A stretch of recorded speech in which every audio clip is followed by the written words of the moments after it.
I'm delighted to welcome you to this public lecture in the context of the Ruth and David Musher JDC Archives Fellowship. This is our inaugural Ruth and David Musher JDC Archives public program. And I want to extend thanks to Ruth and David Musher, who are with us today, for their generosity in endowing this new fellowship. Ruth and David, thank you.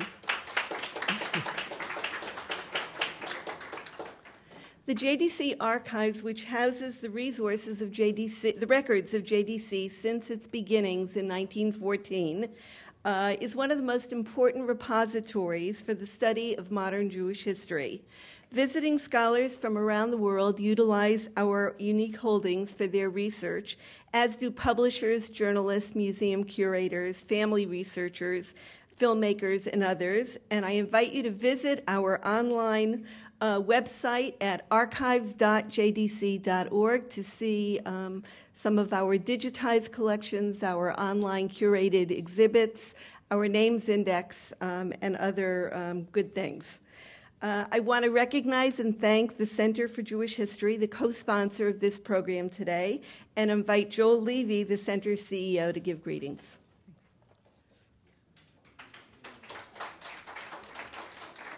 Thanks very much, Linda. It's always such a joy to do a program with you. A disclaimer, we are not related. We share a name, and we are friends for a long time, but we are not related, much to my loss. But it is really a pleasure to be able to host this today. I'd just like to say a word for those who are not familiar with the center, that we are a most unusual organization in being a consortium of 5 different Jewish organizations, all concerned with different aspects of Jewish history. The American Jewish Historical Society, the American Sephardi Federation, the Leo Baeck Institute, the Yeshiva University Museum, and YIVO Institute for Jewish Research. All are housed here. I like to think of this as a house with many rooms. Each retains its distinctive personality, its distinctive collections relevant to its own history and institution that it is, but the center brings them all together. We do many, many common services that make the collections, which are at the core of what we are, accessible to scholars and the interested public. The collective archives of the partners include about 100 million documents, all stored in this building, and a large library and so on. You have all seen the public spaces on this floor and the floor below, but if you go one floor above, you can go to the reading room, which is where scholars work and other interested people, the Genealogy Institute, where it's the largest Jewish genealogy center in the country, and we work obviously closely with the archive of the Joint Distribution Committee and many, many other archives. So it really is a pleasure to have this particular chapter in this particular subject. I know somebody else is going to introduce our speaker. I'm very frustrated and apologize publicly to all that I have to leave because I'm chairing another meeting in just a few minutes. But as a retired U.S. diplomat and as somebody involved in the nonprofit world, I'm particularly interested, and I know it's going to be recorded, so I promise I'm going to listen to it later, but I'm disappointed I can't be here right now. So you're very welcome, and I'm not sure who's introducing, but I'll leave it to Linda. Thank you.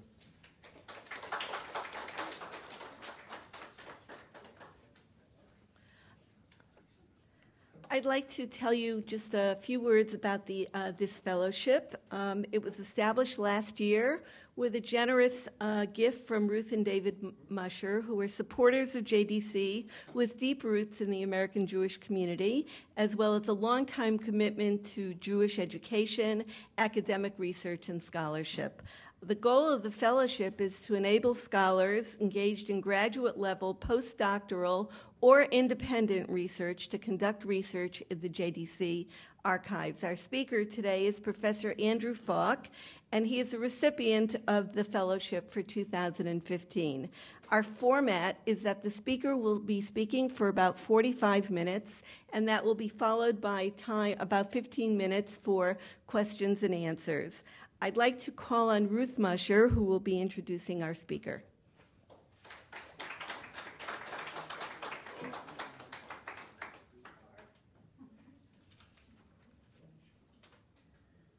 Thank you. So first, I'd like to welcome everybody and say thank you for being here. And I just want to tell you that 2 years ago in 2013, David attended a lecture, maybe in the same room. It was the inaugural lecture for the Fred and Ellen Lewis JDC Archive Fellowship, and he came home afterwards so excited, and he said to me, "This is so important and so meaningful and such a good lecture. I would like us," meaning us, "to establish a fellowship too."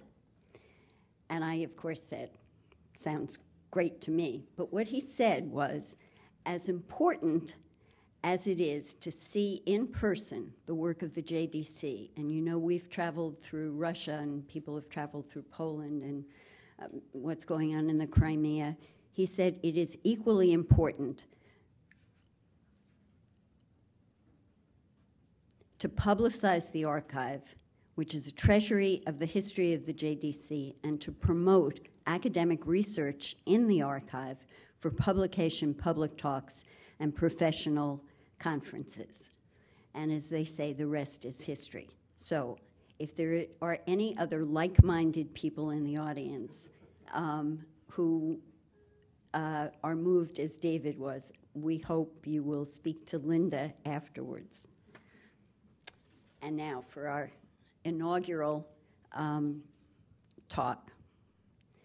Dr. Falk is an associate professor of history at Christopher Newport University in Virginia, where he specializes in the history of American politics, culture, and foreign relations. He earned his bachelor's and master's degrees at the George Washington University in Washington, D.C., and his Ph.D. degree in history at the University of Texas in Austin.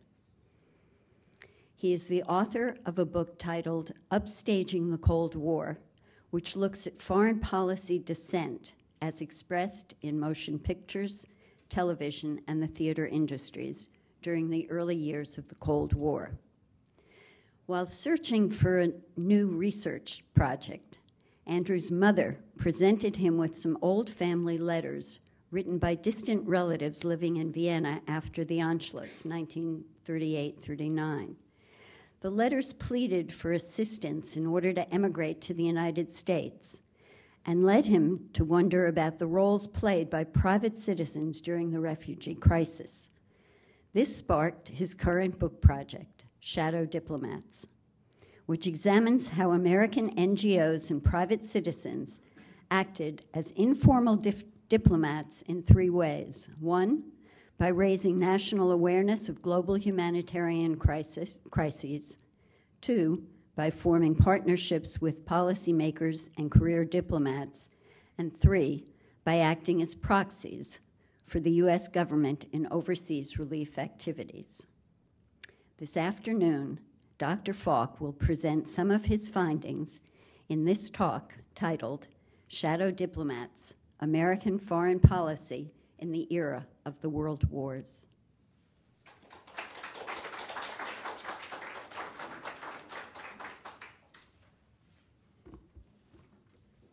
Good afternoon.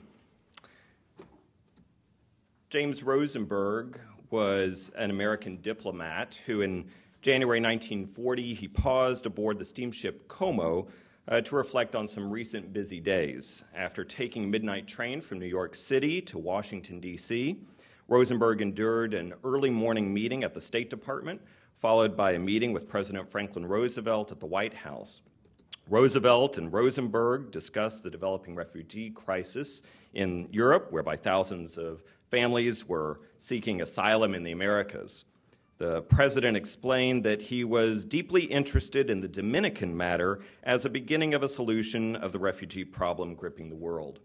Together, FDR and Rosenberg discussed possible destinations in Latin America and in Palestine. The president asked Rosenberg to meet with him again after the latter's trip to the Dominican Republic.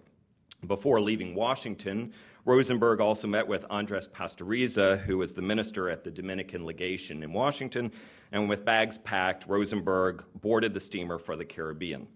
This trip would be among the most important missions of Rosenberg's career, the most recent years of which he had spent inside the Soviet Union. And for much of the past year, Rosenberg had worked tirelessly on the resettlement issue ever since more than 30 nations convened the Evian Conference in France to discuss the refugee crisis. He shuttled between meetings with members of private Jewish organizations in New York, policymakers in Washington, and members of the Intergovernmental Refugee Committee, which was the bureaucratic byproduct of the Evian Conference. This trip to the Dominican Republic, Rosenberg hoped, would bring about some concrete solutions to the international problem, even though he had to deal with Rafael Trujillo, the president of the Dominican Republic. Trujillo had rigged elections. He immodestly renamed the capital city Trujillo City. He had controlled the media. He tortured opponents. Most recently, he massacred about 1,000 Haitians, neighboring Haitians from the other side of the island. Upon his arrival in Trujillo City, Rosenberg entered into the most delicate final negotiations with President Trujillo face-to-face. And Trujillo is hoping to cleanse his image by offering an area for some of these desperate Jews.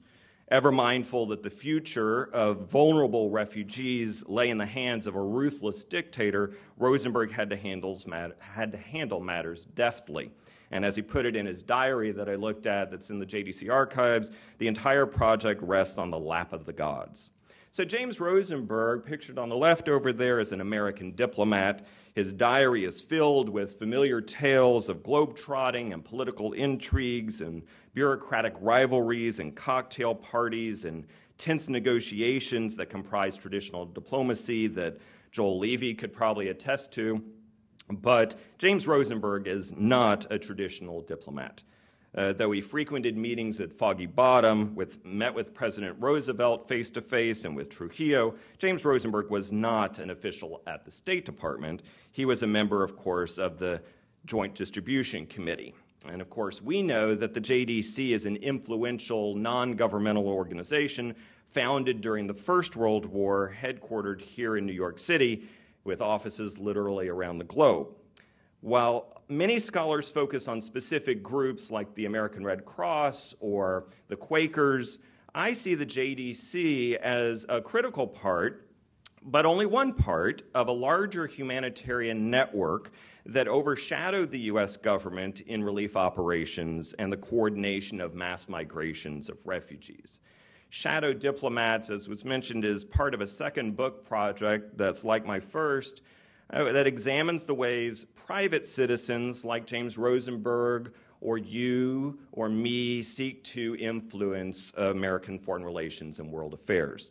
So let me pause for a moment to thank Ruth and David Musher for their generosity in establishing the JDC Archives Fellowship, and to Linda Levy and all the others I've been working with at the JDC for awarding me the fellowship for 2015. And I also want to thank the Joel Levy and the Center for Jewish History for hosting my presentation, and to the archivists, including at the New York Public Libraries and many others, who have helped me navigate what are really very rich holdings, and to Susan Falk and Jean McFadden for their hospitality. I know it's been said that everyone should at one point in their lives live in New York City, and much to the dismay of New Yorkers, it seems like everyone's here at once.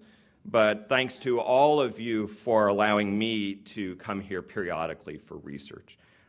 Also, thanks to all the rest of you who've come here today to offer feedback to me, I hope, as I prepare this for publication. This collaboration has helped me explore the activities of humanitarian organizations like the JDC that raised awareness of international crises and engaged in overseas relief operations in the last century.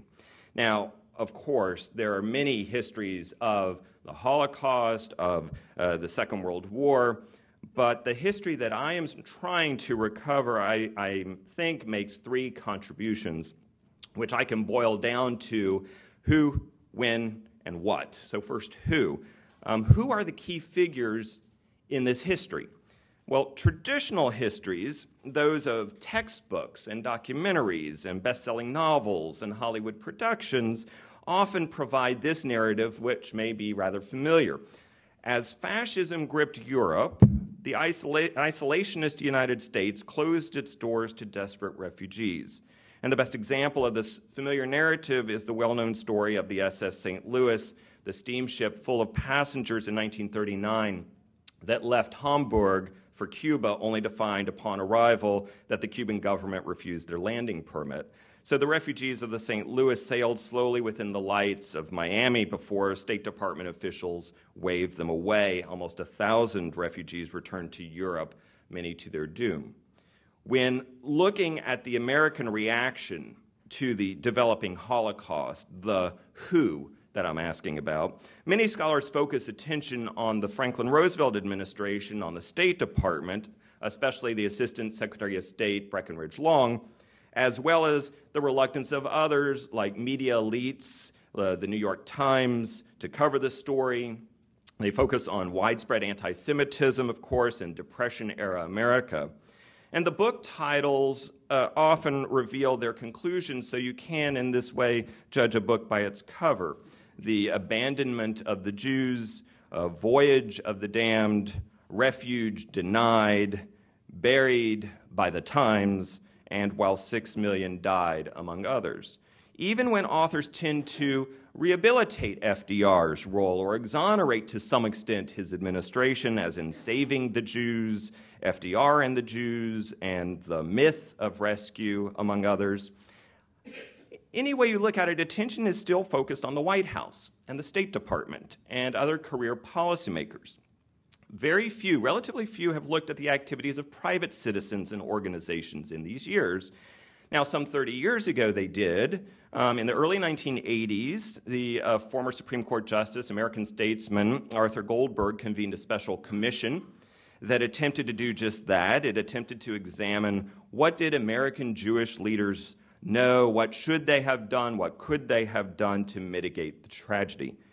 Most observers agreed that the commission was a failure. The group was plagued by controversy from the beginning. It resulted in many members disassociating themselves from the final report. Funding was pulled and the rest. So my book will make another attempt at answering who by shifting our attention away from policymakers and by looking at the roles private citizens played in humanitarian operations in the era of the world wars. While it certainly is true that the U.S. government did tragically little to help refugees immigrate or relocate, it is, I found, a far more complicated and interesting story than it's often portrayed, and I found that by working as shadow diplomats, members of this refugee network acted at times as proxies for the State Department overseas, and they negotiated directly, even with some of the most authoritarian regimes like the Trujillo regime, to aid refugees in the 20th century. By focusing more attention on the roles unofficial forces played, I seek to demonstrate how NGOs change our understanding of what American foreign relations means in the era of the world wars. By looking at what private citizens did, I think we can truly judge what government officials should have done or could have done. And what I found is a nation, if you focus on private individuals who are much more involved, much more instrumental in international relations, more proactive and interventionist and productive when it comes to one of the dominant issues of the times. Now that's the who. The second is the when. When people look at the issue of refugees at this era of the refugee crisis, well, I find that my work at the JDC archives is changing how we view the period. I found that scholars often think of the era of international human rights activism as a product of the 1970s, of Jimmy Carter, of the Helsinki Accords that were signed between the United States and the Soviet Union. Fewer historians look earlier when they're talking about human rights. When they do, they often focus on the post-war period, 1945 on, when they look at the Holocaust and the Nuremberg war crimes trials and the United Nations. They focus on the Universal Declaration of Human Rights. So we tend to think of human rights, I think, when we focus later periods, we focus on human rights problems as best dealt with by governments at the highest levels, bilateral negotiations by career policymakers, elites. But if you look earlier, as I do, you'll find the absence of state action, but a variety of humanitarian activities undertaken by private citizens and organizations, which suggests that the public has played and can play a much greater role in alleviating suffering around the world. We tend to think of the early 20th century as a period of American isolationism. You've probably heard the term bandied about. That's a myth for a lot of reasons, but especially when you look at the significant overseas activities of American humanitarians at the time. The early 1900s were the important formative years for many of these groups and individuals. So by shifting our attention towards this earlier period, the early 20th century, we can now see how often human rights activism emanates from the grassroots level, from the ground up, as depicted in the later years, the 1930s, by Rabbi Wise here addressing an anti-Nazi rally of 100,000 people, no small feat there, at Battery Park. So that's the who and the when. And lastly, third, more broadly, what are these individuals doing across the 20th century? I think my approach helps alter our definition of what diplomacy means. We tend to think of diplomacy as something that occurs in embassies and palaces and on warships. But really, diplomacy is about the relations between nations of people. So doesn't it make sense that groups like the JDC are as important to consider when we're talking about diplomacy?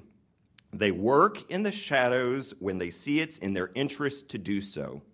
When the government does not represent their interests, history shows that groups become shadow governments that engage in diplomacy nonetheless. So return to our shadow diplomats, James Rosenberg and the JDC. They participated in a humanitarian network of organizations that transcended international borders, none of which is working solely on their own. They connected with each other to work. This network that I'm looking at included a diverse group of individuals with varying degrees of involvement, I grant, but some are policymakers, they're businessmen, bankers, philanthropists, some media men, academics, social workers, prominent clergy are part of this network, many non-Jews, countless communities and congregations literally across the entire country and globe. Shadow diplomats included many marginalized groups of Americans, Jews most prominently, but women in particular, who found the doors to traditional institutions of power closed to them in the early 20th century. Nowadays, of course, 3 of our last 5 secretaries of state have been women. It's almost an expectation, you know. But in the period that I examine, we have to remember that very few women served in the U.S. Foreign Service. So social workers like Cecilia Rozovsky here expanded their work into international arenas, often as coordinators, very influential figures in refugee relief. Rozovsky attended meetings at the State Department, around the country, globetrotting. Laura Margolis of the JDC most assuredly is a diplomat because she engaged in diplomacy, negotiating directly with authorities on most continents, in Havana, Manila, Shanghai, Lisbon, Jerusalem, and on and on.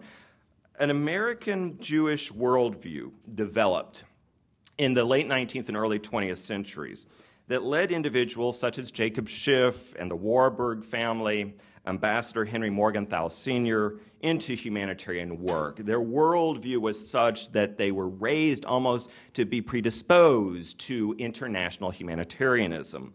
It was based on their understanding of an ancient theology that combined with the modern immigrant experience that led them into international humanitarianism. Now, though many of them had certainly adopted a more secular lifestyle, and they pursued assimilation, just as many had also retained their connections at some level to the reform movement. They continued to pay congregational dues even when they didn't necessarily regularly attend services, which you may know someone who does that perhaps.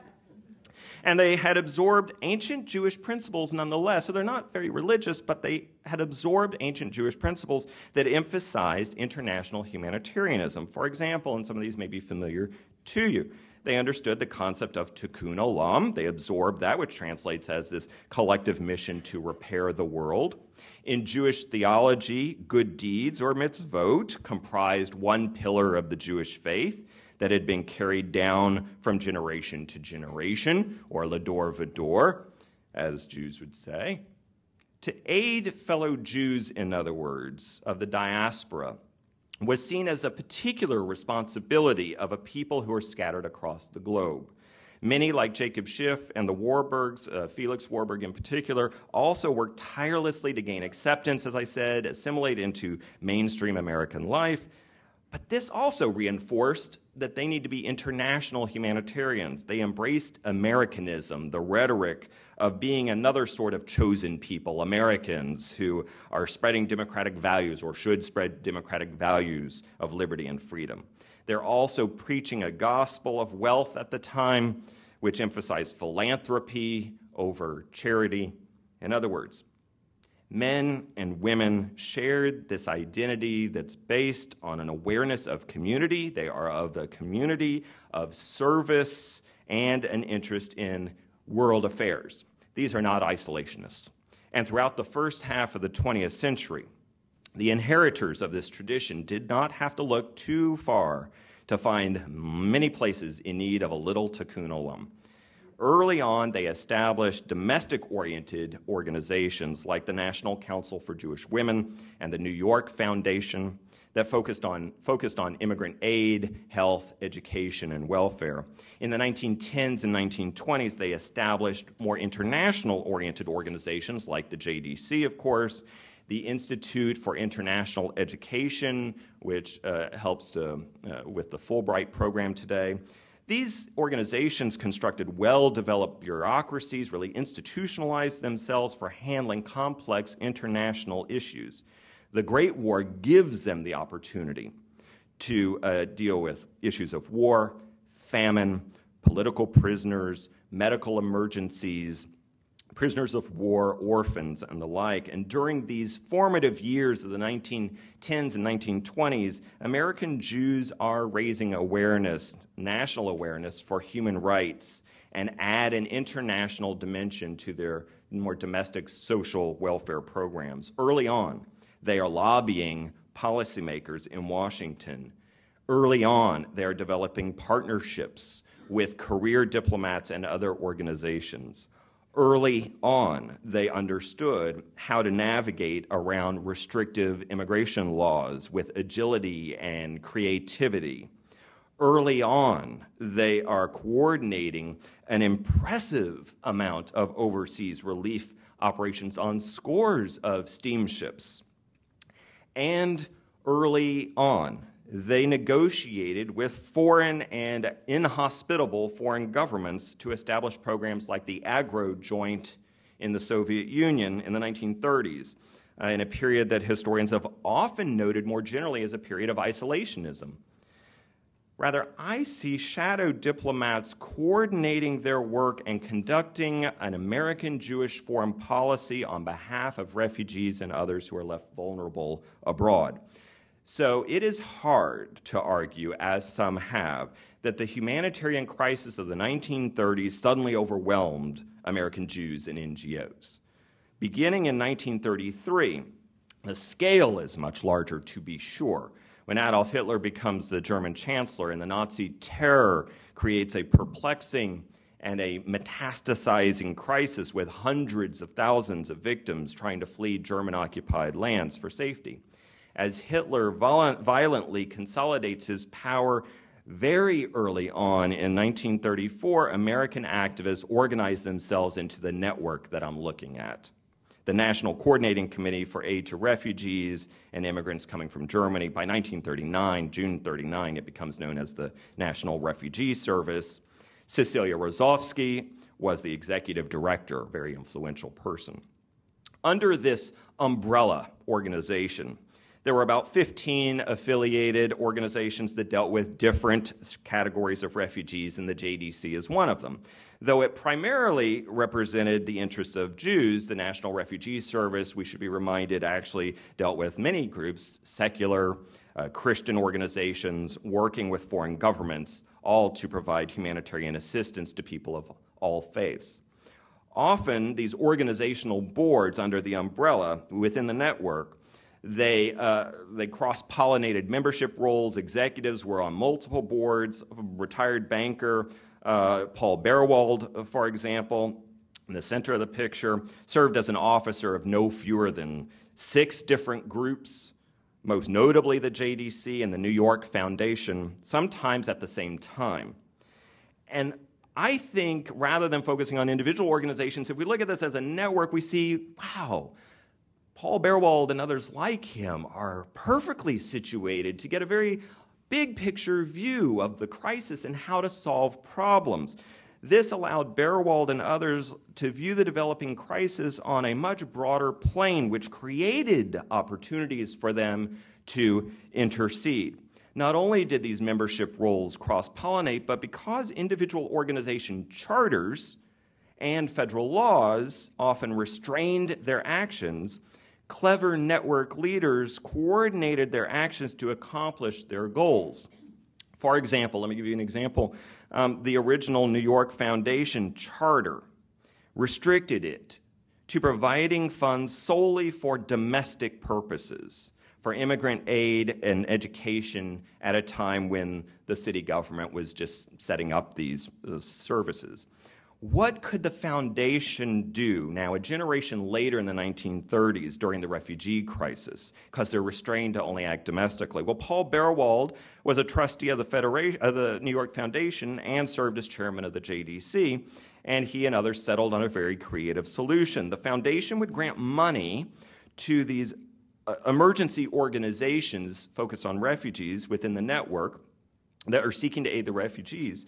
And these organizations would spend that foundation money on their domestic operating costs, rents and salaries and phone bills and office supplies and mundane paper clips and things like this. But that allowed them to free up their own funds for overseas operations for refugees. So follow the money.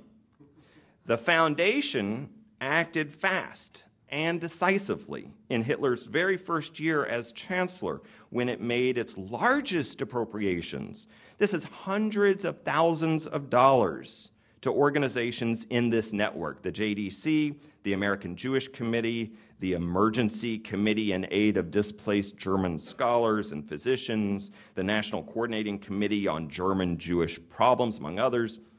Now, I might add that in its long history, the foundation's appropriations rarely reached the heights of the monies that were appropriated during the period of the 1930s, the lean depression years, I might add.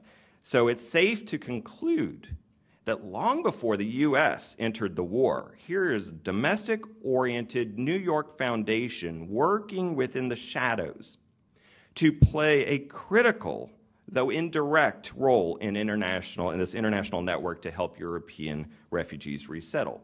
The best funded and most involved agency, of course, is the JDC. Working through its Jewish Federation system in the United States, thousands of American Jews all over the country are raising funds for the JDC through the periodic United Jewish Appeal. And at that time, it was tapping between 2,000 or 4,000 local communities representing, of course, all American Jews. They consolidated collection and allocation here in their headquarters in New York City. The high-profile annual appeals brought in tens of millions of dollars each year, which are successful, I think, by any standard, but especially given the lean depression years.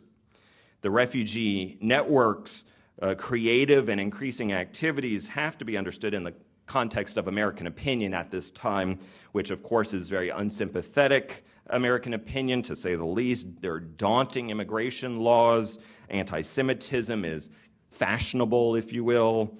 And several historians have detected that the State Department in particular was rife with anti-Semitic opinion. All of this combined to handcuff President Roosevelt, a man who's always calculating his own political fortunes. According to one biography of FDR felt, his words, powerless to provide significant assistance to European Jews even after the German Anschluss or annexation in March 1938 and then the spasm of violence of Kristallnacht that November. Roosevelt's efforts are quite meager and they're quite temporary. He has a public condemnation of Kristallnacht. He recalls the American ambassador from Berlin. We know, though, that the White House and Congress and the State Department are unwilling or unable to do their jobs, which is their jobs are to build an effective international coalition. Their job is to appropriate relief funds. Their job is to coordinate population migrations and negotiate with foreign governments. So it became clear that if those jobs of diplomacy are to be done, American humanitarians had to intervene themselves in the shadows. After all, organizations within this network are very experienced, as I hope I've shown you, and they are accustomed to international activities. In particular, the American Friends Service Committee and the JDC and the International Institute of International Education have been doing this for a generation. They sent representatives overseas immediately to open local offices in most major European cities, as well as in other regions of the world. They appropriated the vast sums of money. They coordinated steamships full of outbound supplies and inbound with refugees, and negotiated directly with foreign governments. So you don't have to squint too hard, I think, to see that humanitarians are acting as proxies for the State Department. They're serving as self-appointed ambassadors in unofficial embassies, linking donors across the United States to the offices here in New York City, to their representatives overseas, and then to the refugees themselves, making the link complete. The JDC had prided itself on providing funds and relief to Jews and allowing them to stay in their homelands as long as possible. Likewise, the treasurer of the American Jewish Committee explained to the New York Foundation, quote, "We have been busily engaged day and night in preventing worse calamities than those which have already occurred." So things are getting worse and worse. But soon humanitarians step into the resettlement efforts.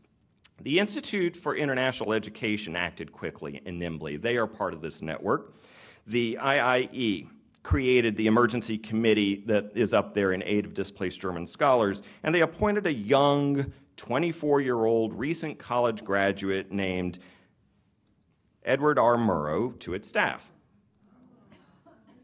8 of us, he said, 8 of us set up an emergency committee, Murrow later recalled, and I was the youngster who did all the donkey work. We raised and spent $1.5 million to bring out the best minds from Germany. Now, this is still years, of course, before he becomes famous as the war correspondent in London. Here he is, young, fresh out of college, coordinating the migration of vulnerable German academics, including some Nobel laureates, some of whom will work on the American atomic program during the war. But how? How to do this? Murrow understood that the restrictive immigration laws still allowed for temporary faculty exchanges, but he needed the money to do it. So the emergency committee applied for funds from the New York Foundation. With those funds, Murrow offered grants to American colleges and universities to cover the cost of those visiting professors from Europe, and then he encouraged those institutions, colleges and universities here, to hire them as full-time faculty. Colleges in every region of the country participated. Again, the New York Foundation is conforming to its charter by providing funds for domestic educational activities, and the Emergency Committee is complying with federal immigration law. In neither case, of course, are they sort of living up to the spirit of the law. And because FDR is nowhere to be seen in this shadowy scheme is hardly remembered at all. But for Murrow, who went on to, of course, a storied career in broadcasting, Murrow later remembered this, quote, as the most satisfying thing I ever did in my life. Follow the money. I might add that such indirect aid allowed some very high-profile members also to contribute to refugee relief when they felt like, right or wrong, that they couldn't do so publicly. The Sulzbergers, for example, have been criticized for burying stories of the Holocaust in the back pages of the Times out of a fear that they might invite anti-Semitic backlash or play to the common Nazi claim of a warmongering Jew press, things like that in their correspondence. In many respects, that's a fair indictment because, of course, little was done to raise national awareness of the plight of European Jews. Sulzberger himself was a vocal opponent of Zionism. On the other hand, it shouldn't obscure the fact that the Sulzbergers did continue quiet support for Jewish institutions and programs and causes behind the scenes. Arthur Hayes Sulzberger served on the board of the New York Foundation. He sponsored the University in Exile, some programs. He contributed to B'nai B'rith and to the United Jewish Appeal.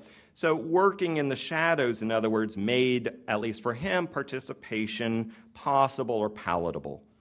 And as the 1930s continued, and once the war began, Jewish immigration became, of course, a major JDC program, but this mission produced a series of other challenges. Just bureaucratic headaches aside, the JDC had to contend with legal and ethical considerations about handing over huge sums of money to the Nazis for the safe passage of their victims. Naturally, American Jews don't like the ideas of giving their wealth to fill the coffers of the Reichsführerbank. And the American government also scrutinized the financial dealings between Americans and Berlin because the isolationist watchdogs in Congress thought economic ties would ultimately drag us into a war we don't want. That's what happened in the Great War, the First World War. Well, the JDC worked out an ingenious system whereby refugees gave their Reichsmarks, their life savings in German currency, to local German Jewish JDC, and in turn, the JDC paid the transportation costs on non-German steamship lines. So the local JDC had therefore obtained substantial sums of Reichsmarks and a measure of flexibility that it needed to provide assistance to those left behind and those who would find temporary safe haven after. Now, getting steamships full of Jews on the high seas is hardly the end of the drama, of course. The JDC representatives in New York and in overseas offices had to secure exit visas, and then to do that, the JDC negotiated with the fascist leaders, the government of Franco's Spain and Portugal, and with Nazi collaborators in French North Africa to get the refugees on their way from those points of embarkation. Port officials resisted helping Jews for many reasons. They don't want to harm relations with Berlin, but of course greed plays a lot into it, because they know that they can squeeze desperate refugees who are willing to pay the panic prices for exit visas. Let me give you one example. One trip in 1941 started out costing the JDC $180,000, but soon required $260,000 more while in port, and then an additional $460,000 finally to leave. This trip illustrates, of course, the lack of local sympathy and shows the unpredictability of transport, but it also shows the vast sums that the American Jewish Federations are providing through the annual United Jewish Appeal to the JDC, not to mention it shows, I think, the tenacity of the American humanitarians to complete the job. We get a skewed view when we only consider the SS St. Louis, wandering the Atlantic seeking a port of entry in 1939, because it shows the inability of the JDC representatives to secure their landing in Cuba. The public, I think, often forgets the St. Louis. It's a terrific illustration of the plight of refugees, to be sure, but it was only one voyage, and it's an incomplete view of the history. The JDC also helped to manage the migration of hundreds of thousands of refugees from all over Europe by relying on no fewer than 43 different ships, many of which successfully completed multiple voyages to all parts of the globe before the war and during the war. The SS Alsina I'd like to discuss because it's a counterpoint to the St. Louis. The JDC arranged for a multinational group of 1,400 refugees to board the Alsina destined for the Americas in January 1941. Keep in mind, this is the war going on. The U.S. isn't in it, but the war is going on. They had obtained visas from Brazil and exit permits from Franco's fascist government in Spain, where a little red dot is showing up. Underway, the Alsina waited 4 months in the tropical heat of Dakar, Senegal, in Vichy-controlled French West Africa while the JDC is negotiating with the Vichy authorities to release the ship. And throughout that ordeal, the State Department deferred to the JDC. There's correspondence, but the career diplomat Robert Pell expressed the desire for the JDC to take the lead and inform us, keep us informed of what's going on. Not that they did anything about it. The JDC representative reported back to Washington that filthy conditions aboard the Alcina were deteriorating and the overcrowded ship, quote, was becoming worse than a concentration camp. While stranded for another 4 months in Casablanca, in October 1941, the refugees, by this time their original Brazilian visas, had expired. The JDC again interceded and convinced the Brazilian consul in Casablanca to revalidate them. And the organization put some passengers aboard another Spanish ship, the SS Cabo de Buena Esperanza, that was headed to Rio de Janeiro. There, the Brazilian government barred entry.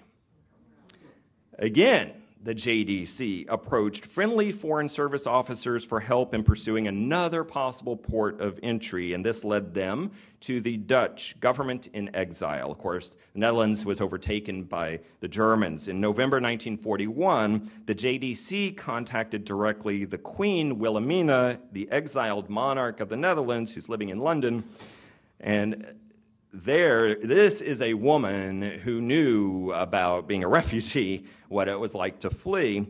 And the JDC, in the correspondence with her, cleverly, I think, appealed to Wilhelmina, in their words, quote, as a mother and as an evacuee, and asked her about the possibility of sending the refugee ship to the Dutch West Indies.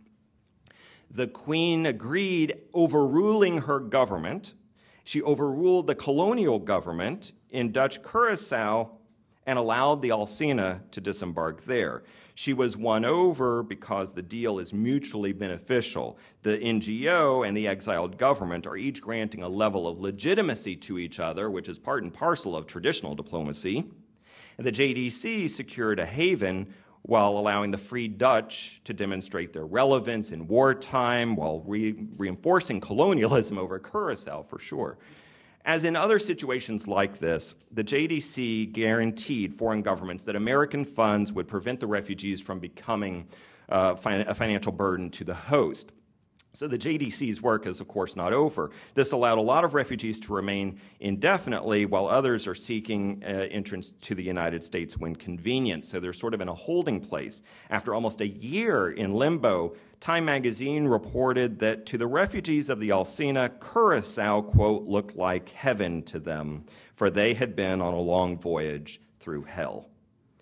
Even after the headlines, the work continued for the JDC, which set up an office on the island headed by Milton Maduro, a local Jewish banker who volunteered to become a local JDC representative and another shadow diplomat. Maduro distributed relief funds for several refugees who stayed in Curaçao for the entire duration of the war. And with the negotiating skills of the JDC, as Time magazine put it, quote, some of Europe's countless refugees have found, if not heaven, at least haven. To make it to the United States, of course, is an elusive goal for many. Just 5 months into his job in 1940, the Assistant Secretary of State, Breckinridge Long, notoriously cables the American consuls overseas, quote, we can delay and effectively stop the number of immigrants into the United States by putting every obstacle in the way which would postpone and postpone and postpone the granting of the visas. But when opportunity presented itself, the refugee network was able to act fast. Such was the case 2 months after that notorious cable, when the SS Kwanzaa left its port in Lisbon carrying over 300 refugees. Over 80 were rejected here in New York City. They went down to Veracruz, Mexico. They were rejected again. So now they have to refuel, and the ship stopped not far from my home in Norfolk, Virginia, before they were going to return across the U-boat-infested Atlantic to Europe. Here they are in the port of Norfolk, and one desperate refugee jumped in the water to swim ashore but was returned to the ship.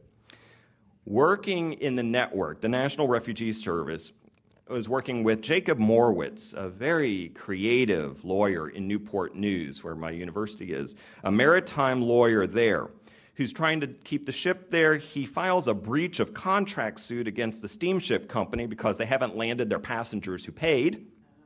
And it's a delaying tactic just to get into the courts.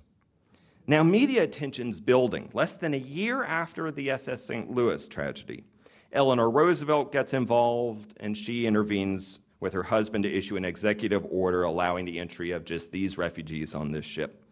Breckinridge Long is livid and insists that no future exceptions to the policy must take place. The JDC considers Latin American destinations as the best alternative as temporary transit points to permanent settlement. Despite the SS St. Louis incident, actually the JDC was able to use Cuba as a temporary haven many times until refugees could make arrangements to immigrate to the United States. There were an estimated 5,000 refugees in Cuba in 1939, more arriving on the docks. Breckinridge Long had put up obstacles in Washington, but the consular staff in Havana quietly requested the National Refugee Service to send a representative to ease what they termed a bottleneck. The JDC responded by sending the Spanish speaker Laura Margolis to Cuba. Laura Margolis is a trained social worker like Cecilia Rozovsky. Margolis was from Buffalo, and when in January 1939 she took a 6-month leave of absence to help European refugees in Cuba with transit matters and medical aid and education and other services. Refugees had paid a $500 bond to the Cuban government as a guarantee that they wouldn't become dependents on the state. In some cases, the JDC provided a loan that relatives in America would repay when the refugees waded through the bureaucracy.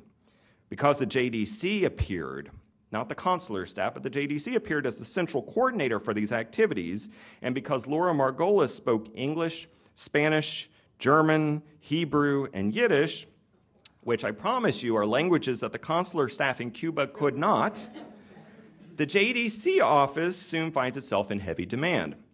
She later said, "We became an arm of the U.S. consulate down there by processing cases, filling out immigration forms, and prioritizing refugees for the State Department." Ultimately, Laura Margolis recalled, quote, "It became really a partnership." And this brings up the point that the humanitarian network form partnerships with willing bureaucrats. There are some, not Breckinridge Long to be sure, but other career diplomats fare a little bit better. In Vienna, for example, the consular general there, John Wiley, came to work each morning to find a line of refugees literally running around the block. The overworked staff there are conducting 500 interviews each day from 9 a.m. to 10 p.m. to determine the suitability of visas. The consular General Wiley cabled back to the State Department with sympathy, talking about the futility and utter frustration because he couldn't do more for refugees with the most appealing stories and in the most acute distress. Wiley requested more staff. Washington denied the request. So Wiley hired them anyway, with money from his own pocket. Washington transferred Wiley to Latvia. So C.M. Levy of the JDC arrived to provide the funds to increase the staff and process more visa applications. Shadow diplomats provide a more reliable foreign service because an NGO can act in ways that governments sometimes cannot. When refugees are running short of cash, they bartered with gold, diamonds, other commodities. They created a black market for the necessary papers. But in Cuba, if they ran out of money and commodities for the black market, the Cuban authorities detained them. So here comes Laura Margolis meeting personally with the Cuban president, Bru, and insisted that the Cuban authorities allow her to meet with the detained refugees. I don't know whether Laura Margolis paid bribes to secure their release, but I do know that they were released. And in Havana, one refugee recalled, quote, "Laura Margolis knew who was who and what was what." You know, nudge, nudge, wink, wink. Despite her high-ranking negotiations, Margolis explained, "I really kept a low profile, which I think was the smart thing to do, to work behind the curtains," she said. The ability of Margolis to work in the shadows away from the public spotlight that typically falls upon governmental action allowed her and the JDC to meet with some very unsavory characters and, as she later admitted, quote, to close our eyes to illegal activity. Because the JDC is not a political agency, Margolis realized, the less you know, the better.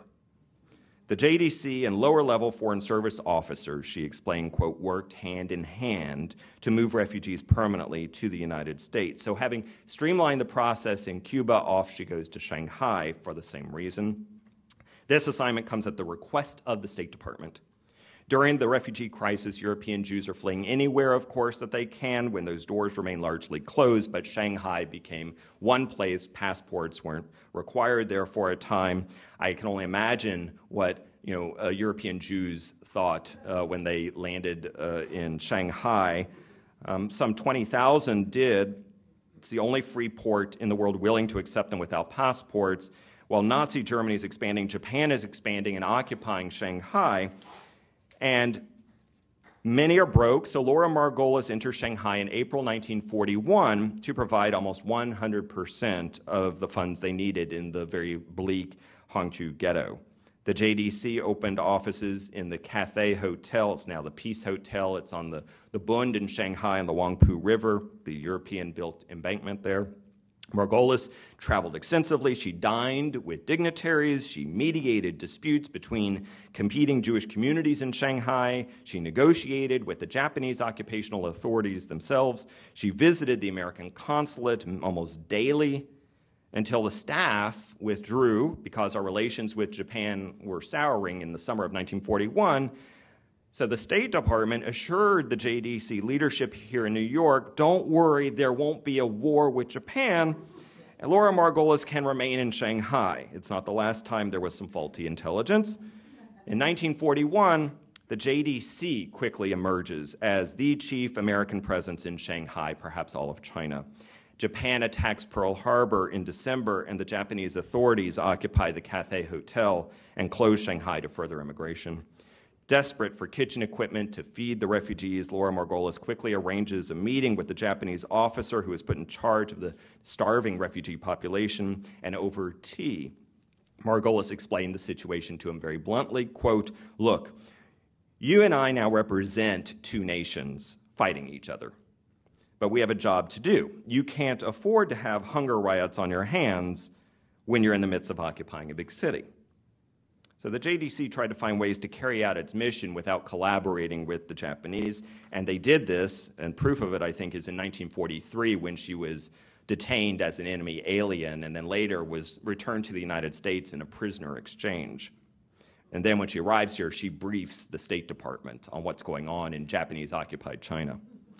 The JDC, my kids would say, she's a boss, The JDC was able to help anywhere in the world because it had offices everywhere in the world, seemingly. Even after Pearl Harbor, when American embassies closed, during the war, the JDC representative in neutral Switzerland, a lace manufacturer, Sally Meyer, proved one of the most invaluable, and many know the story, and I won't go into it in great detail, but Meyer was a major link between the United States and Jews in occupied countries. He dealt with issues far-reaching from Belgium to Bulgaria, from France to fascist Italy to Czechoslovakia and China. So he is doing dangerous work.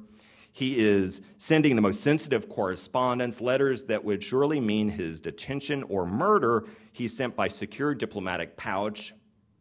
And through partners with the Red Cross and church officials, he's using code words and phrases to hide his activities from prying eyes. He pictures himself and is acting as a diplomat. He is dealing, of course, directly with Nazis in 1944 and 1945 when Adolf Eichmann ordered Jews into concentration camps. The JDC Director General in Europe, Joseph Schwartz, believed that American citizenship prevented him from negotiating, but Sally Meyer is a Swiss citizen and a JDC representative and was an alternative. And he is opening up negotiations with the Nazi Colonel Kurt Becker in August 1944 at St. Margaretten on the Swiss-Austrian border. Now, under the Trading with the Enemy Act, Would-be ransomers are facing $10,000 of fines and a 10-year jail sentence, so Meyer, a Swiss citizen, is perhaps safe from prosecution. The negotiations are very prolonged until really the end of the war, but though controversial, many attribute the negotiations to successfully securing the safety of around 17,000 Jews living in Budapest. An examination of the activities of this American humanitarian network reveals that private citizens were unwilling to be bystanders to suffering and genocide. When the United States government hesitated, pragmatic NGOs filled the void and imitated official diplomats by organizing, by establishing embassies all over the world, by staffing them with experienced diplomats, and by coordinating the mass migration of refugees to many points around the globe. They engaged in direct negotiations with foreign governments, whether they be friend or foe, or in the gray areas in between. And though the number certainly is eclipsed by the victims of the Holocaust, their actions should be remembered because they help place responsibilities and expectations on the U.S. government and on Americans to act as leaders in protecting and extending international human rights after the war. And by their actions, members of this humanitarian network helped answer the question, what can I do? And they asked Americans to be their brother's keeper. Thank you very much.